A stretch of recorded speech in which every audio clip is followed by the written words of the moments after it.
Hello and welcome to season 5, episode 6 of Duelist Community. I am very curious to see where this episode goes because I have some thoughts in mind and they are almost 0% fleshed out, but we're gonna dig into some of them and see where they go. And that's the fun of this is that kind of put a quarter in, see what comes out mentality is way more exciting than trying to fucking pre-plan everything. And that's one of the beauties of this podcast is we don't pre-plan shit. So it's always as exciting for us to find out what comes out as it is for you to find out what this episode is going to be all about. So I'm looking forward to finding out with you. Because that really is the point of the podcast, isn't it? It's not about the subject matter necessarily. It's not even about the high-minded conceptualism. It's not about the insights. It's not about any of that. It's about how authentic you and I are in communicating whatever it is we're experiencing and what we're getting out of that experience and what we're willing to look at from that experience. And that's really all it is. If somebody is listening to this, it's more than likely not just for what we're saying, but for the fact that we're saying it from a place that is, I would hope, authentically curious, enthusiastic, and willingly uncertain. And it's just because we all kind of want to feel a little bit more of that. We all want to be able to go into uncertainty, which we want to be able to recognize as the case, right? Because false certainty creates all kinds of consequences. And so we want to be able to walk into uncertainty. We want to be able to know that we can just let go, say whatever it is we're going to say, do whatever it is we're going to do, and not second guess each and every step of the way. And so if the podcast is anything, it's an exercise for us in doing that for your entertainment. So you can do whatever you want with it. You can take it as an example. You can take it as a reason to laugh at our attempts, because why not? We're laughing. You can take it to be whatever you want. But ultimately, it should be just reminding you that you're exactly what you need to be. Speak, express yourself. Don't doubt yourself. You're just costing us all of what you are when you do that. So I have some things I'm ready to kick off with this because all right, I've been thinking just about all this stuff and the conversations that we've had and how much early on in the podcast it was me having a lot of questions. And it's not to say that I don't anymore, and I've expressed this before, but it's like in terms of what's going on in reality, there's like a understanding while simultaneously recognizing that there's so much more, and we've worked through so much. So it's like I have tons of questions, but I don't know what they are exactly. Like I know there's so many and there's so much to what the fuck is happening here. But at the same time, it's like the recognition that it's all me is there. And so it's I don't know, it's kind of been interesting to see that, but at the same time understanding, I think with that, and especially recently, despite recognizing that it's all me, there's still a lot of work to break down the idea of me, but simultaneously no work at all because it's not work. And the other thing that hit me was, with going through certain feelings, and I've talked about this in the Raw episodes in the last week, but going through certain feelings, when I was younger, 15, 16, 17, and how I had this idea that I kind of maintained this idea that I overcame that stuff over the years. And it hit me like that I didn't like at all, like even a little bit. And again, this is just another fucking thought inside of my head. So it's not to say that it didn't happen, but it was also with the idea that you overcome something, there's the idea of progress. And it's as if I haven't made any progress at all, but not in the sense of me being self-deprecating by any means, but in the sense that I've always been me here now. And so there's a story I can look at and be like, oh, well, I was a little more tense then, I'm a little more relaxed now. I was a little more stressed then, I'm a little more, accepting of what's going on. But I haven't changed. The reality of what I am hasn't changed at all. And so the reality of what I am hasn't made any quote unquote progress. It's just been chipping away at the conceptual idea, which there still is a lot of, in a sense.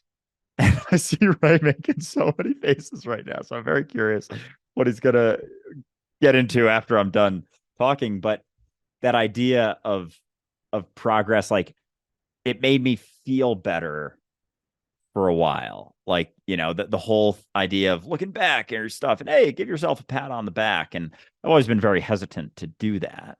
And again, it's not to say that there hasn't been changes that have been made, but it's not this sort of objective, positive trendline trajectory.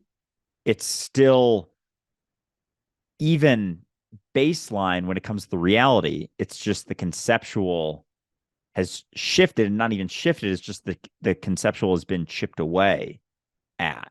And so that's some things I've been thinking about today and over the past week or two, and just reflecting on everything that's been going on in my experience and perception. And then, at the same time with all of that, it's like clarity is, you know, getting glimpses of clarity along the way, but it's doesn't feel the same as it did before. Like there's the recognition of the ground, whereas before I wasn't willing to look at the ground or something like that. I don't know. That's the best way I can put it for now. So I'm gonna pass it back over right now. Wow, so many things. Okay. I think one of the problems that we tend to have is that we get locked in this idea of ourself. And we've talked about that many times. But what I mean by that is even that you think that you are an object, and that object is moving about inside reality rather than reality moving through the object. That reality itself, all of the universe, is in fact you, but it's focused itself through you for the experience of being you. And so when you look back at your teenage years and you think of the things that you overcame, we're just going to say that you did do so at the moment for the sake of this argument. What is it that you overcame? Aside from your conviction that you didn't have enough value or potential to move forward. It's just your doubt. It's just you restraining and restricting yourself that you overcame. Right. And we look at that as letting go of other people's perceptions, but it really is letting go of the importance that we give other people's perceptions. Right. That we are letting go of our self-imposed limitations, of our self-imposed prison. And so that's what we mean by overcoming. And so it's not overcoming those moments, those situations, those things that happened to you. It's overcoming why it was so fucking difficult. It's overcoming the things that were making it so challenging, that were causing that conflict. It's overcoming the need to hold on to them. And in that, you feel a little bit more of your potential. You feel a little bit more free. But when we say a little bit more free, what we mean is more aware of the considerations and more willing to make a choice that is your own outside of those considerations. There's less influences that you're not willing to look at, right? And that's freedom at the end of the day. And so it's not that you haven't overcome these things. It's just that you're looking at it in a way that isn't quite accurate. You are a fountain of intelligence and potential all the time. And your idea of yourself is what restricts that. It's what bottlenecks it. So everything you're overcoming is the self-imposed bottleneck. You're not moving backwards. You're learning more about the fact that you don't have to restrict yourself. See, that's the thing. It's just we're not looking at the lesson the right way. What are we learning? We're learning that we don't have to limit our potential. We're learning that the idea of ourself isn't the case every time we quote unquote overcome our fears. Right? So it's very different in terms of what do we mean by progress. It's not that you're going anywhere. You are always here now. But how much are you reflecting the all of everything you are here and now? How much are you bottlenecking it, and are you learning not to do that? And that's all we mean by being yourself. That's it. So back to what you were saying earlier when you began, there are more questions now almost. But the difference is that you're not looking for a specific answer. You're not even sure what the questions are because it's everything. Everything is now a question of, oh, there's an assumption. Oh, that's not the truth. Oh, what is it then? Oh, there's another assumption. That's not the truth. And that's life from now on. And we've discussed that, and I've described it as unfolding. That's what you're doing. You are watching more of what you are, more of what's within you, more of what insight is available to you, unfolding moment to moment to moment. And there is no end to that for the rest of your existence. There will be nothing but questions. The nice part is you will have no need or desire to settle on an answer. Yeah, because we think for the most part that getting to an answer means something about us, means something about the idea of me. And if I can get to an answer, a better answer or a faster answer or more efficient answer, then I am more. And so when you realize that there's no way for that to change, because when you understand the reality of what you are, you know that your value doesn't fluctuate at all. So it's not even about getting to an answer. And as you were talking through that, like it's just the continued process of working through shit, letting go of assumptions over and over and over. And a part of me is like, that's not satisfying, though. It's not that satisfactory endpoint of like, I got it. It's it. That's it. I'm done. I'm done. Because that's not it. That's not life. That's not reality. There is no point in reality where that ever happens. Like it's off the table, kind of. It's not even a consideration. It's like you're looking at it from a completely different point of view. It's no longer about what's the meaning of life? What's the point of life? What's the point of me? How quick can I get to this answer or that answer or this answer or that answer? It's a completely different ball game almost. Like until you recognize that getting to an answer doesn't mean anything about you, you're going to keep trying to get to an answer because that's the ultimate me. I am valuable as fuck and more valuable than everyone else because I get it and they don't. And it's like the peak of ego in a sense, the desire to know what this all is and to be able to conceptually box it up because knowing what it is isn't a conceptual idea. But as long as you think it could be, you're going to strive for that into the ether, into just nowhere. Like there isn't some point to get to in which that is satisfactory ever. And so when you do realize that and understand that it's not about getting to an endpoint, like reality is just you unfolding, you start to get a feel for that process of unfolding and you appreciate the things that come up, whether it's an enjoyable component of the process or a fucking shitty fucking part of the process. It's you in process finding out more and more of what you're capable of. Like you can't find out what you're capable of if you don't go through shit. If it's all comfortable all the time, there's no opportunity to realize, oh, this is something, I'm capable of more than what I thought. But we want to get to a spot and a lot of people do get to a spot where they're comfortable enough and they stop unfolding. They stop finding out what they're capable of because they've set a cap and they're like, all right, I'm capable of this. This is what I am. I'm gonna, be comfortable for the rest of my life. And there's nothing wrong with that necessarily, but it's kind of like throwing in the towel in a sense. And eventually you kind of stagnate in that spot if you're not willing to continue digging in. And eventually you dig in enough to reality and you get to yourself and start digging into that. And a lot of people don't ever want to get to that point of questioning themselves at all. They'll question everything about reality, but not me. Oh, I'm this. I'm someone who questions reality. I'm a curious person. And they settle, I'm an open-minded person. I'm a good parent. Whatever it is that they identify as, and they're comfortable in that spot. And then it's like they set a limit on themselves. And that's how much freedom they experience, because it's how much freedom they, I don't know. Part of me wants to say it's like how much freedom they think they deserve, but it's not that, because it's not a deserve, but it kind of goes hand in hand with the throwing in the towel. Like, you're gonna settle upon the spot that you perceive yourself to be capable of getting to, because it's where you settle. Like, it's kind of by design plays out like that.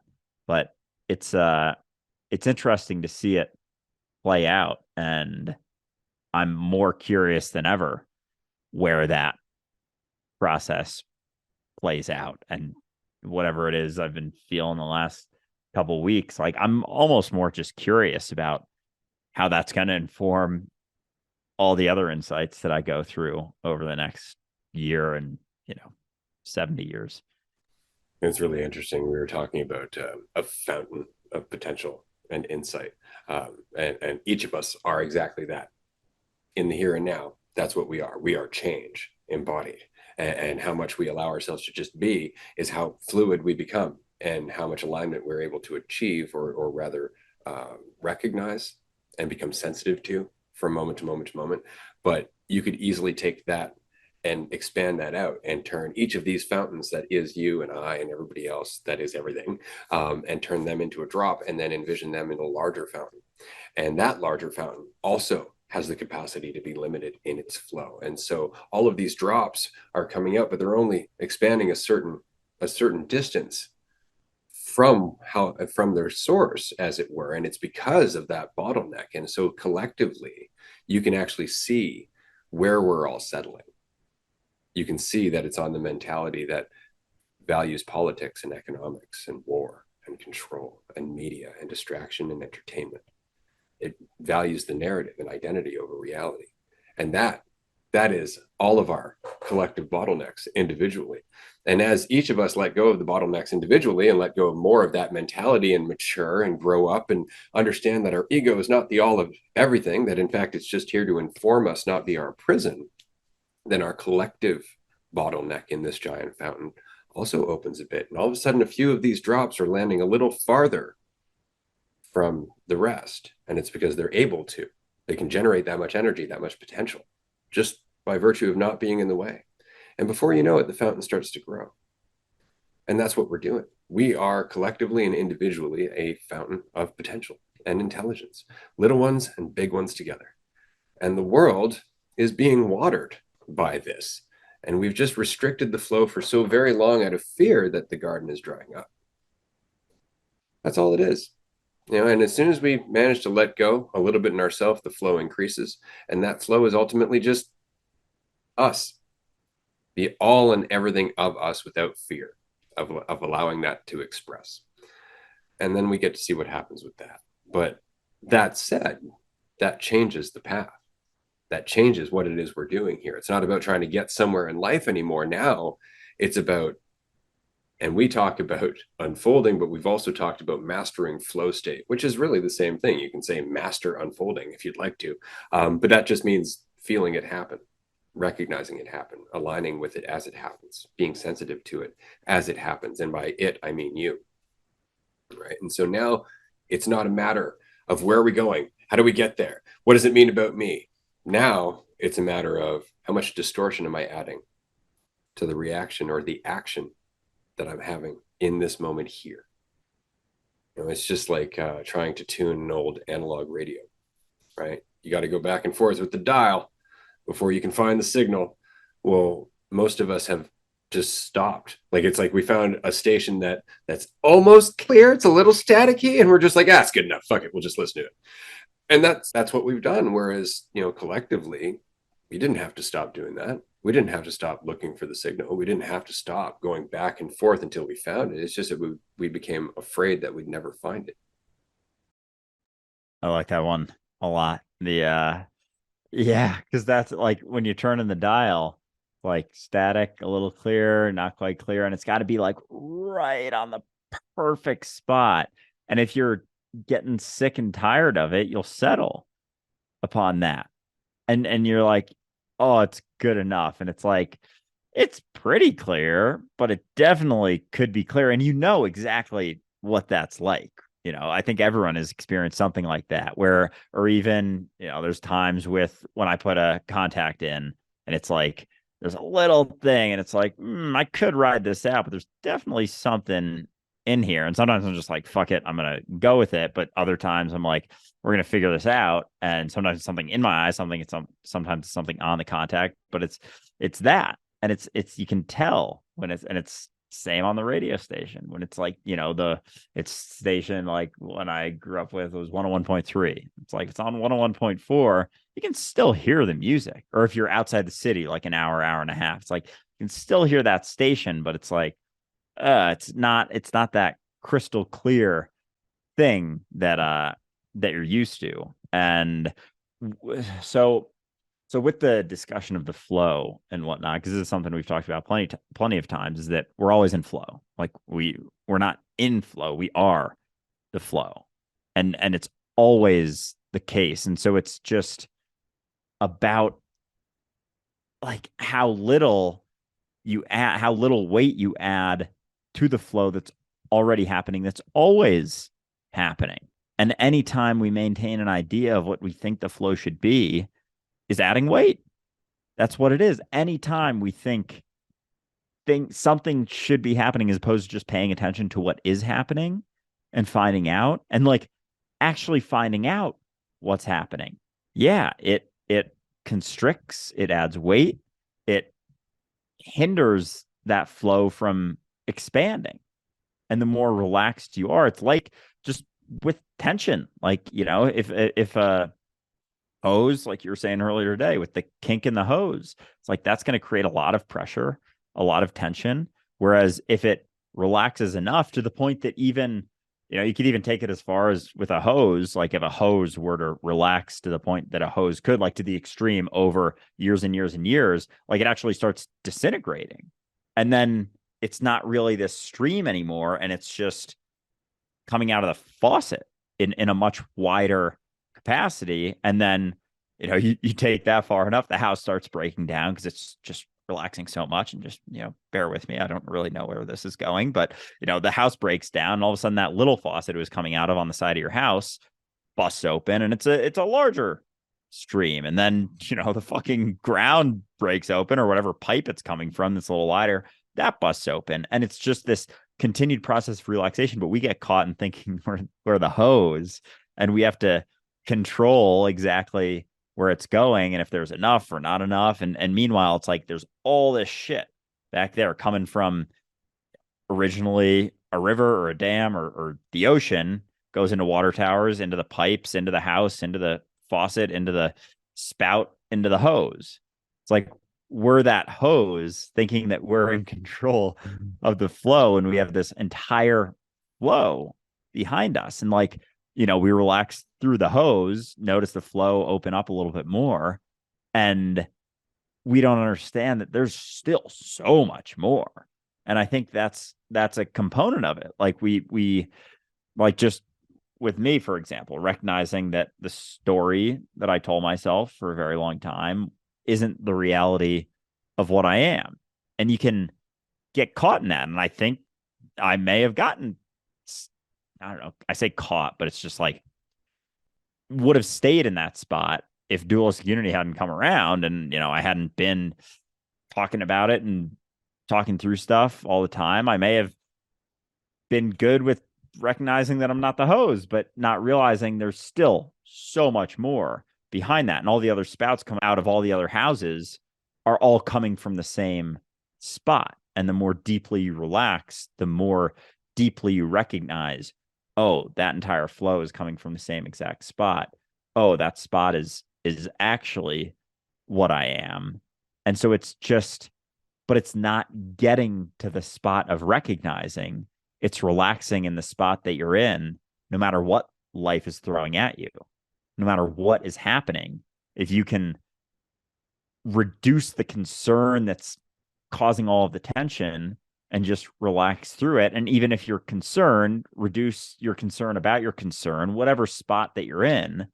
It's like if you can relax through wherever you're at, that opens it up more and more and more and more. And so it's not about like looking back and recognizing, oh, it's all coming from the ocean. Oh, that's what I am. Oh, I get it. While you're still, constricting the hose and getting all tense about it. It's about seeing it. It's about allowing the process to play out and then being that the whole time. But you can't be the ocean before you recognize that you're not the hose, before you recognize that you're not the faucet, before you recognize that you're not the pipes, before you recognize that you're not the water tower. And it's like, that is how it plays out, but it's not getting to the spot. It's relaxing through the spot that you're in that allows you to be that, because it's always that. And isn't it interesting? It's in trying to be something that we limit ourselves to thinking that we're just the hose. One thing at a time. First, we were the water tower, then we were the house, then we were the hose, right? And we're trying to become something. We're trying to become something specific, something that has a purpose, something that has value. But we started as the fucking ocean. We just don't remember that. That said, I want to say something quickly before we carry on. Dualistic unity had nothing to do with how far you've come. If anything, dualistic unity is here because of how far you've come. Fact is that you could have never met me, Andrew, and you would still be having this conversation with somebody who looks totally different and is equally you. The only difference is whether or not they'd be willing while you're having this conversation, I'm pretty sure. But I just want you to know, like, there is nothing I could have done to make you as willing to see everything as you are. It was already there. It's just a matter of letting it unfold. And I'm grateful to be here as it does, but it has nothing to do with me because I'm just you. So it has everything to do with me. You know what I'm saying? That said, when we're talking about the flow, we are talking about universal intelligence. We are actually talking about what we are before we get in there with our preferences and our fears. And so what we do is no longer a matter of doing the right thing, because whatever we're doing is the result of the flow that we are. It's our perception of it that is adding the distortion. It's our perception of it that comes from our identity, from our fear and our need and our desire. And so that said, if it's not about what you're doing, it's about your alignment with what you're doing as what is happening. So now it's not about doing the right thing. It's about allowing yourself to feel the timing that is already happening, that is happening through you, in fact. And so it's interesting because playing video games, this is something that a lot of people will notice when they're really intent on a part of the video game where the timing is very, very specific. And that timing always ends up working out when you're quote unquote in the zone, which means that you're not too early because you're afraid, and you're not too late. And that's it. You're just in the zone. You're in the flow. And that is very much what we're doing all the time. What's our timing? Because the timing is already perfect. It's our perception that throws off our response to that timing because we can't see it. We're disconnected from it. We're not the universe that we're experiencing, right? So we're not a part of the clock as it ticks along. And yet, of course, we are. It's just that out of our fear, we'll try and speed up the mechanism or slow it down. It's happening too fast for me. Quick, I got to get there. And that's what throws off the intelligence that we would otherwise be embodying. And that is the power of faith, is that it allows that fountain of potential, that fountain of intelligence, that flow to do what it would do otherwise if you weren't in the way freaking out. And that's where the judgments come in, is when things are happening in a certain way. And it's always like, and just for whatever reason, it's the experiences I had, especially in college, on edibles. And I always had this idea of I'm too high. Like, I'm too high right now. And it's like, just that idea of being too high, it's a relative perception. And it's a judgment of a situation that's happening that otherwise would just be allowed to happen. And back then I didn't really understand anything about resistance and how futile all of that is, and just letting go of my opinion of a situation, letting go of my judgment. Like there was none of that whatsoever. Like someone could have explained all of that to me at any point, and I was like, I have no idea what the fuck you're talking about. Like there was a 0% recognition, and I know maybe I'm discounting some of that to a degree because it was still in there at the time, but it wasn't as recognized as maybe it is now. And so we're always going through things all the time. Like there's always shit on our plate. There's always shit that we're going through. There's always shit happening. And it's almost just like how little of a judgment can you have about it? How little of an objective judgment, as opposed to just, it's like, this is tough. Like recognition versus judgment sort of thing. And so as you go through things, you're just going through things, and there isn't the thought of, I mean, there certainly can be, and it comes up for me all the time of, why is this happening to me? Like, why is this going on? But it's not about that. It's not about, oh, this is my lot in life, fucking overcoming some past karma or some bullshit like that. It's what you're going through, and how aligned can you be with it? Because there's also, I don't want to say reward, but kind of reward to not having such a strong judgment about it, because that's going to distort it, because it's not your judgment.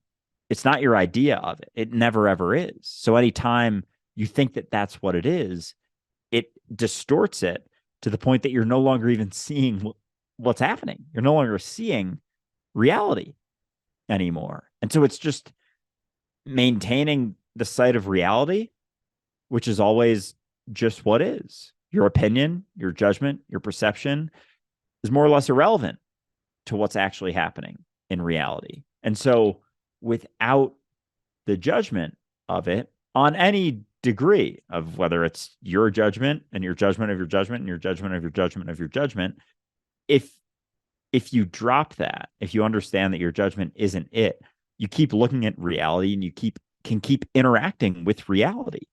Like we're making it so much more difficult for ourselves by judging something. Just by judging it, we're making it more difficult to deal with, because we're not even seeing the thing anymore. We're not actually seeing even a strain of what's happening. We're seeing it through our distorted perspective that we believe to be the truth. So whatever you're going through, I'm not saying that it's not a tough thing to go through, because we're always going in and out of different experiences, but how well can you see what's actually happening? And how well you can see what's actually happening is going to be how well you can respond to what's actually happening. Because if you're not seeing what's happening, you're not going to be able to respond to what's happening. You're going to be responding to your perception of what's happening, which isn't what's happening, which is going to make it way more fucking difficult to respond to that thing and handle the thing. So it's really just almost easing your own experience, which is setting aside your judgment of it, your opinion of it, which doesn't change it, but it allows you to see it. Yeah, if the music is distorted, it's very difficult to dance along to. And all of a sudden, we're just right out of whack. We're like, why is everybody not dancing like I am? It's like, because they can hear the music. And you're just trying to keep up and fit in, right? Rather than clearing the distortion.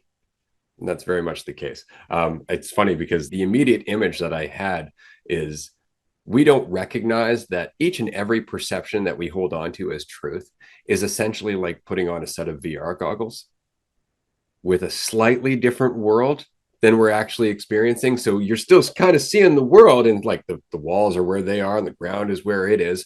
But instead of Jim asking you if you'd like a bagel, you're seeing somebody dressed as a ninja who wants to take your bagel. And that's not actually the case. It's just what you're perceiving. And so now you're interacting with poor Jim in an entirely different way, yelling at him about the bagel that he is not trying to take, but is trying to offer you, that you can't hear because you're panicking and you're afraid.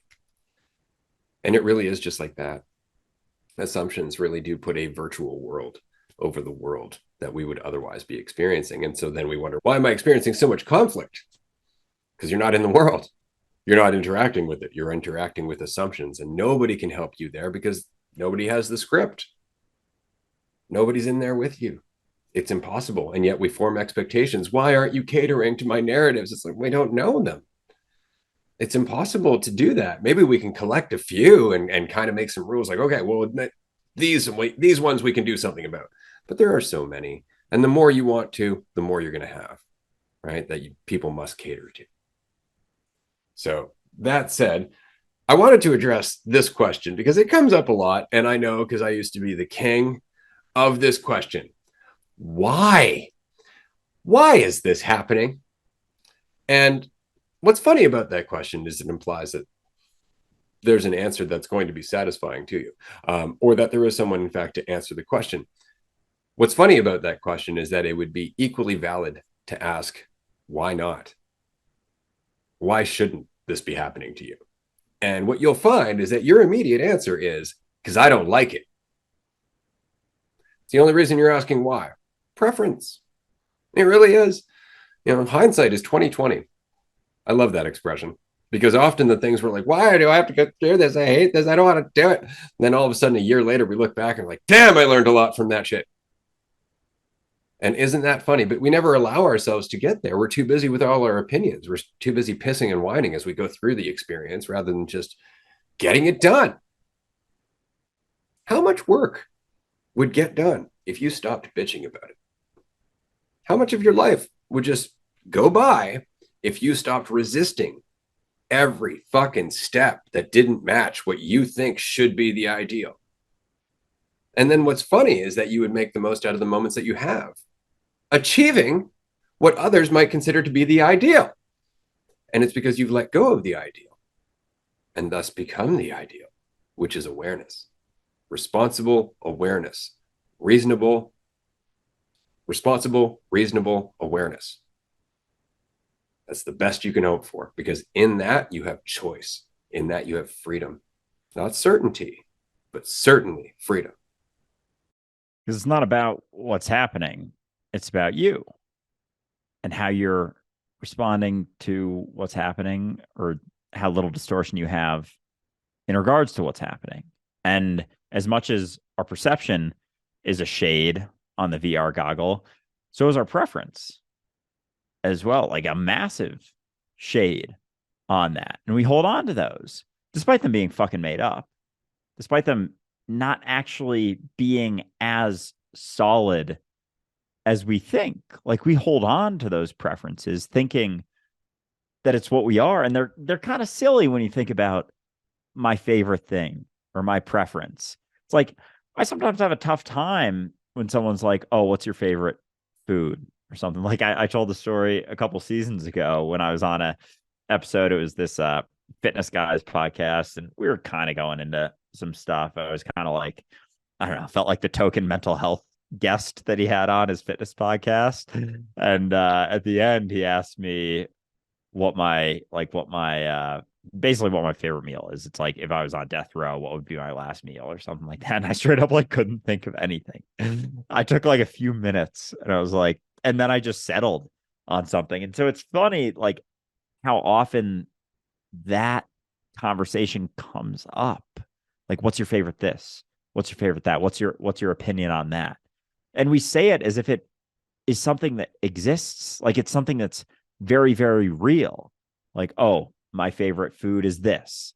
It's like, I don't know. I like it. Like, if it's in front of me, I'll eat it. But you make me eat it 4 days in a row, I'll probably find a different favorite food. But we hold on to those like crazy. And you see it with people who go, they have their favorite restaurant and they just go to that every single day or every single week. And it's what they know. And it provides them with that false certainty or a degree of certainty. And they don't want to explore beyond that. And so they limit their potential. And what they don't realize is that, say, take favorite restaurant, for example, they don't realize there's a restaurant out there they could possibly like more. There's always that. And I'm not saying that that's why you should go explore, but it's kind of in there, right? Like, if you haven't explored all of them, you can't aptly say what your favorite one is. It's like the question should be, what's your favorite one out of the things that you've tried? Or what's your favorite one out of the things that you've done?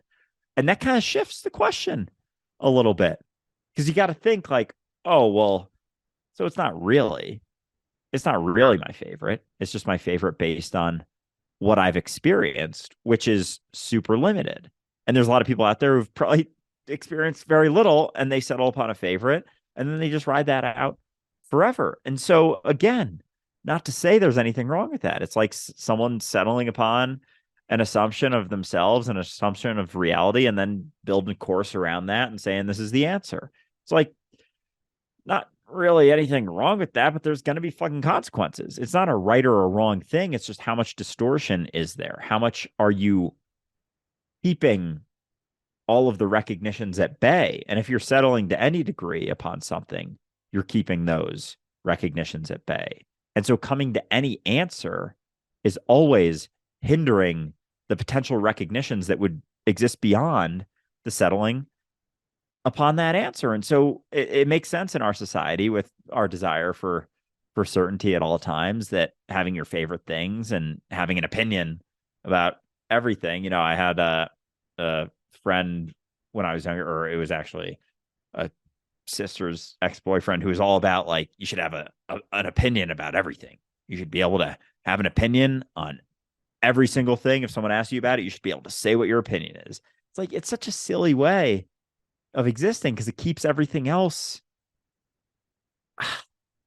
at bay. Like, it limits your potential to such a great degree when we sit on these things and hold on so dearly to them, because the alternative is letting go, stepping into uncertainty, and being free to continue to explore what our new favorite thing might be, or just explore our fucking potential.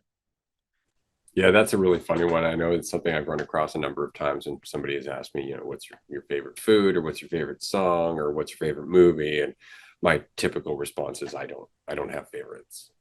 And it's so interesting to watch that person get really uncomfortable, because all of a sudden, everything that they're unconsciously trying to do, which is basically to summarize me, is no longer possible. Because that's what they're asking. Not what are your favorites, but who are you? Where do you sit? How much have you limited yourself? How much do I have to be afraid of? How much can I settle on false certainty with you? It's one of the reasons that people always ask us, like, well, what spirituality is this? What philosophy is this? What author have you read? And it's just because they just want to pigeonhole you. The alternative to that is you being an unknown. And that makes us uncomfortable, despite the fact that that's when you actually see the person. Isn't it funny? Like, we want people to be authentic, but please classify yourself. Please put yourself in a prison where you are afraid to step outside, but be authentic. It's like, okay, I'll be authentically afraid, which means that I'm not going to tell you what I actually think at all, which means it's impossible for me to actually be authentic. Right? But that's the cornerstone of a good relationship. Is the cornerstone of us working together, is the ability to be authentic, which means to let go of our preferences, so that way we can see both sides of the fence. Otherwise, we argue with everybody who doesn't share our preferences. And so when we ask somebody, like, what's your favorite such and such, we're really asking, how limited is your fountain of potential? Is there a chance that I'm going to get sprayed? Or are you nice and safe in a small, easily controllable location where I don't have to worry about you suddenly just fountaining up with all this stuff that I didn't see coming? Right? I want to know who you are. I want to know how much impact you're going to have in my life. What's your favorite book, Andrew? Exactly. And you can feel it play out, when someone asks you. Like, I remember at work when I first started, this was back in like after graduation, and it was like 2018. And after the first few months, like, some people told me, or like one of my friends told me, that people were saying how they couldn't figure me out. They couldn't figure out what I'm all about. And it's so funny to think that you can do that with anyone. Like, people actually think that it's possible to do. Like, they think it's actually a thing that could happen, is figure someone out. It's like, if you don't give someone that, someone asks what your favorite thing is, and you're like, oh, I don't have favorites, it forces them to sit on that. and to not make an assumption. And then they have to actually interact with you to find out. But even then, it's not something that they can settle upon. Oh, you're this type of person, or you're that type of person, as if that exists at all. But it does. Again, it makes sense that we try and do that. And it's just like, it's a fear response. Basically, it's being afraid of not knowing, of not feeling safe. It's like a safety mechanism to settle upon that. But the funniest part is that it works in exactly the opposite way, because we settle upon something and then we're like, oh, I'm safe. It's like that person is not the thing that you settled upon. So you settled upon something that only caused more distortion between you and the person. The safest thing you can ever do is remain uncertain. We've talked about this before, but like objective safety doesn't exist. So what's the best way to be safe? To continue to pay attention, just to be aware. If if you're walking across the street and you see the walk sign, it's like, okay, green light, I can walk. It's like you're like, I can definitely do that. I know I can definitely walk. So you don't even look, car runs a red light, bam, you're hit by a car and you're dead. Whereas if you were a little bit skeptical and aware, you see that green light, you're like, yeah, but that doesn't guarantee anything. And you maintain that awareness, you maintain that attention, and then you see the car, like that car's going pretty fast for having to stop in 15 feet. I'm going to stop walking, runs the red light, but you're fine. And so it's so funny how we settle upon ideas thinking that's what allows us to be safe, because it just allows us to be comfortable, but it doesn't mean safe. It's just, I feel a little bit better, but it actually takes us off our guard. And it's not to say that you have to stay on guard, but you just have to stay attentive. And once you get comfortable with staying attentive, it's like it makes way more sense because it's on you. You're taking responsibility for your experience, as opposed to passing that responsibility off to another person's description of themselves, another person's response about themselves, a fucking traffic light, a fucking anything outside of yourself. So remaining uncertain, continuing to pay attention, is just you remaining responsible for yourself and your experience, which is the best way to remain, quote unquote, safe. Yeah. Isn't it interesting, right? Like, this is one of the reasons that, and I've said this before, I don't focus on my client's narrative. If somebody comes to me for one-on-one coaching or private chat, I don't go like, well, let's explore your childhood, shall we? Because the problem is here. The problem is your relationship with now as reality itself. Your problem is your disconnect from what you are and how much you're overcommitted to the idea of yourself. And so I don't focus on the narrative or the story. I focus on what you are, which means that I'm not looking at your past and making assumptions based on it. And this is one of the biggest problems with doing that, is that you can have two people, for example. Okay, here's a perfect example. You could have somebody who had my life and didn't wake up. You could have two people who go through childhood trauma. You have two people who go through abandonment. You can have two people who, on the surface, sound like they have gone through the same kind of things and make totally different choices. It's not the thing. It's not the event. It's the person here and now doing the best they can to adapt to here and now. And so if we're talking to people, it's about how we adapt to here and now, because this is the only thing we're doing all the time, is being here and now, whether we want to or not. This is something that Alan Watts said, and I thought it was quite good. God is what we all are, and no one wants to admit to being.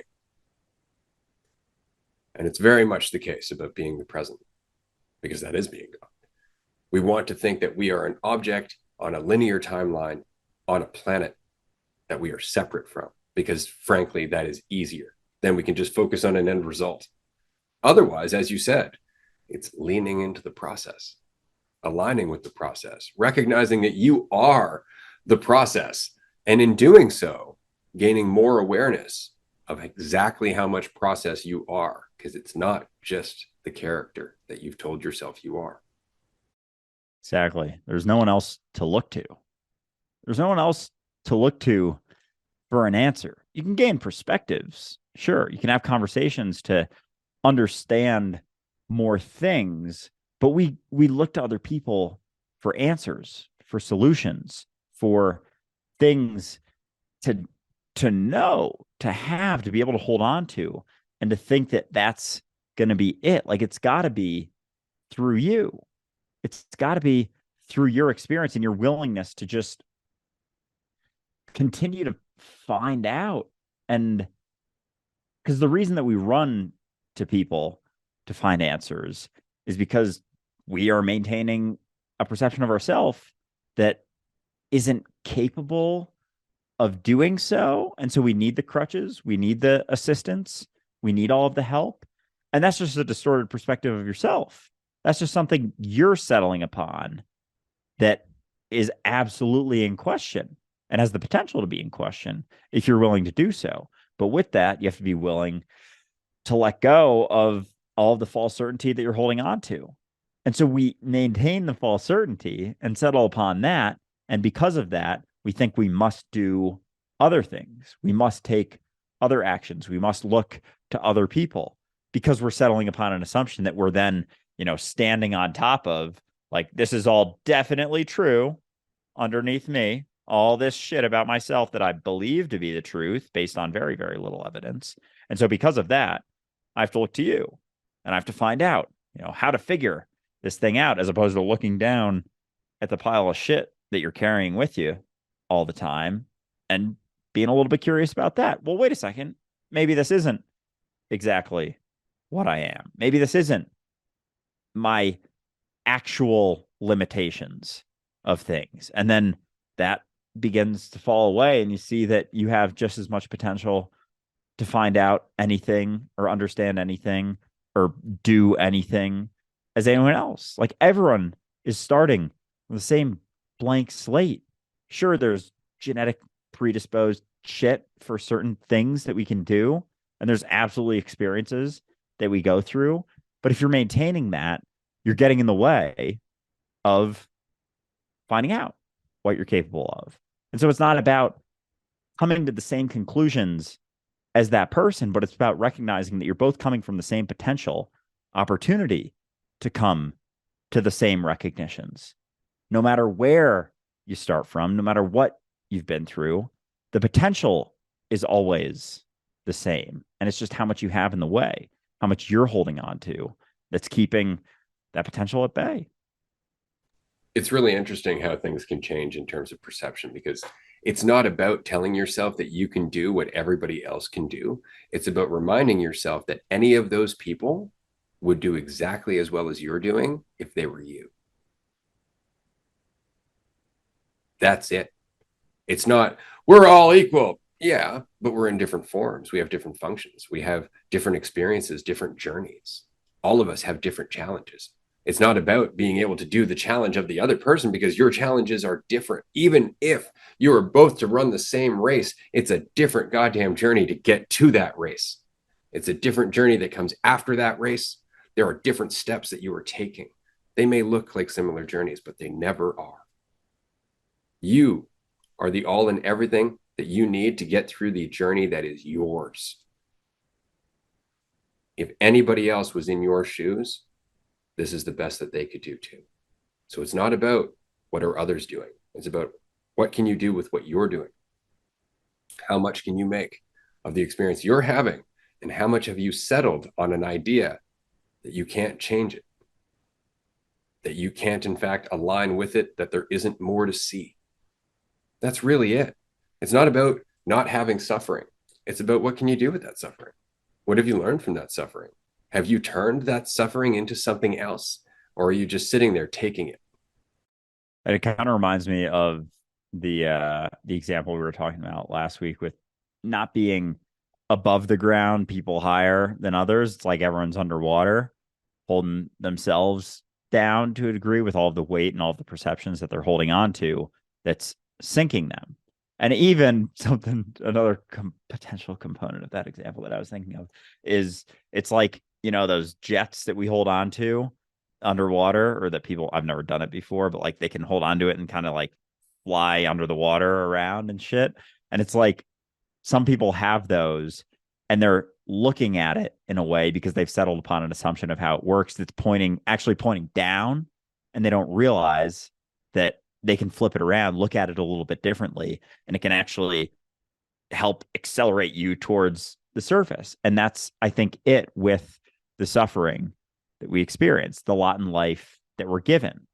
Some people have more forceful fucking things that they're working with, and it can be tough to handle. And maybe one that's a little bit more powerful has the potential both to rise to the surface very quickly and also plummet to the bottom very quickly. And some people have ones that aren't as forceful, so they're not sinking them as much, but they don't raise them up as much when they figure out how it's working and the potential. So someone who's experienced a fuckload of suffering in their life has a fuckload of potential energy in order to skyrocket them to the surface of the ocean. Someone who hasn't as much maybe doesn't have as much potential energy, but it's still the same overarching potential to get there. It's just dependent upon the lot that you're given, the cards that you're dealt. Changes and shifts everything about it, but it really depends on how you're looking at it. Because if you've been through a fuckload of shit, you have a fuckload of shit to pull from. If you've been through not so much shit, you don't have as much shit to pull from. And so maybe you're not as far from the surface, but it's not the same sort of potential in that. And so I think there's just a number of ways to reframe the things that we've been through and the experiences that we've had, but it comes down to you. It comes down to your willingness to look at that shit and recognize that it actually doesn't mean anything about the reality of what you are, but it's still something you can pull from. Like the story is still something you can utilize. And then you start seeing the story and the fullness of it and the depth of it as a potential toolbox with a fuckload of tools to pull from. It's just how willing are you to recognize that you can actually use the tools instead of lugging around a heavy fucking toolbox without looking inside of it. So you think it's just a fucking heavy metal box as opposed to something that you can use to fulfill your life, utilize in your life, use to help and interact with everyone you will ever interact with, and start utilizing the box instead of just allowing it to continue to weigh you down.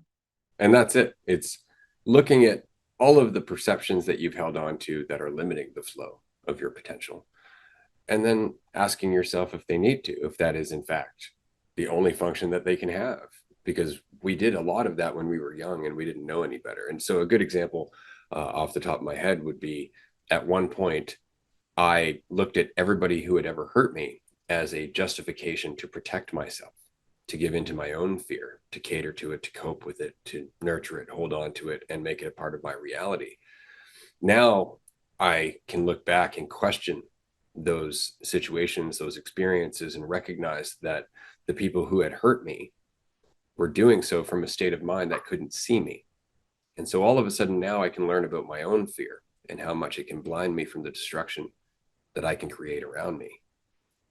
And so now it's become a way for me to let more of my potential out rather than a way for me to limit it. It's just about willingness. Exactly. And it comes down to you and your perspective and your willingness to look at it, your willingness to let go of the blame on everyone else and everything else. And yeah, because all of those things that you're blaming, all of those things that you've been through, all of those other people aren't what you are and where you're at here and now. And that's the only thing you've ever been and the only thing you've ever are gonna be. And so unless you're willing to take that responsibility, it's going to continue to be a weight. But when you start coming closer to the recognition of what you actually are, those things change. When you change the way you look at things, the things you look at change, that whole cliche thing. But it's applicable, because the thing that you're holding on to, the perception that you're holding on to, the opinion of the situation that you're holding on to isn't the situation. It's not the reality of it. And that can be a tough one to swallow, especially when it was a brutal situation. But even with that, your perception of it isn't it. And then it causes you to have to sit in it and see it from at least a slightly different point of view, which changes everything that was built on top of that, all the assumptions that were built on top of that original opinion, judgment of a situation, of a person, of a thing that happened. And then it changes you. And then you see everything differently. And then you're actually able to utilize it as opposed to it continuing to weigh you down. But do remember not to beat yourself up for settling on things, not to look back and go, oh, I've made so many mistakes. That's just you adding more to the narrative. In fact, you are where you are right now, and there's nothing but potential moving forward. It's really important to recognize that. And I would like to reiterate here before we do wrap up this episode, as I imagine we're going to do in the next little while. If you have an idea of this conversation, if you think you should be believing that we're all one, or that you should be repeating to yourself thoughts aren't reality and all of that, and you are turning this into a concept whether you mean to or not, and again, there's nothing wrong with doing that. It's kind of part of the process. I can't encourage you enough to come and meet Andrew and I in person, because in person we are happy to destroy any illusions that you might have. We are happy to frustrate and disappoint you, so that way you can get a little bit closer to seeing who we are by seeing who you are, which is what frustration is kind of good for. You really get to see where you're rubbing up against reality, and we're happy to be there for you, good natured, of course. But if you can make it to a retreat or any live event that we do, it really does break down the concept. And if you can't do that, connect with the rest of the community. Just keep doing what you're doing. There are a lot of people who are going through this. It's a lot. It's a big journey. It's not like you can go through a lifetime of forming concepts, believing in concepts, and then just go, oh yeah, that's all bullshit, and be perfectly okay with the uncertainty. There's a big, big journey to all of this, but it's a journey to recognizing that you're only here now. So just relax, pay attention, be yourself, and everything else will just unfold, because everything else is just you. Exactly. Because I can almost guarantee that if you're maintaining any idea of us having this conversation, thinking about us in any way, shape, or form, it ain't it. That's not us, because it never is. So it's not an almost guarantee. It's a fucking guarantee that whatever idea you're holding on to, and it's probably not even close, honestly. It's probably not even close. And for anyone who's met us in person, you may realize that we love having this conversation. We love having the podcast, but there is nothing about us that is that special by any means whatsoever. It's funny to me when people have any idea of anything. Like, there's been a number who, especially after the last retreat, were like, I thought you didn't really suffer that much anymore. It's like, oh, you had that shit wrong. So it's important with everything, not the least of which being your idea of yourself, to be willing to question, to be willing to understand that the idea that you're holding on to is not you. The idea that you're holding on to of us is not us. The idea you're holding on to of your parents or your friends, or your siblings or your children are not them. And they never, ever, ever, ever will be. They are what they are, here and now. That's not what you think. And it helps to remember that the entire reason that you believe other people can be figured out is because you haven't let go of the belief that you can be figured out. Because that's it. You never can be. There is no ending concept that's going to wrap up everything that you are, ever. And you wouldn't want there to be. That's the whole point. Your life is nothing but limitless possibility if you just get out of the way and allow it to be. Just be the fountain of potential that you are. You're already it. It's just that you're afraid of how much you can do. You don't need to be afraid. And with that, I think this is a great spot to wrap this episode up.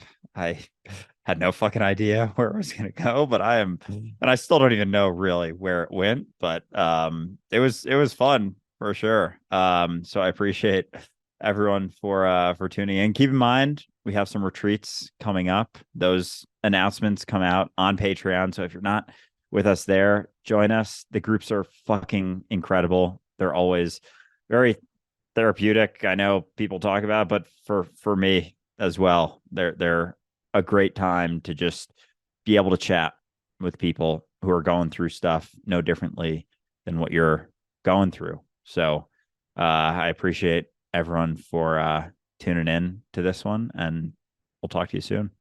Yeah, on a quick note, just a reminder that the retreats are probably some of the hardest work you'll ever do while having some of the most fun you'll ever have.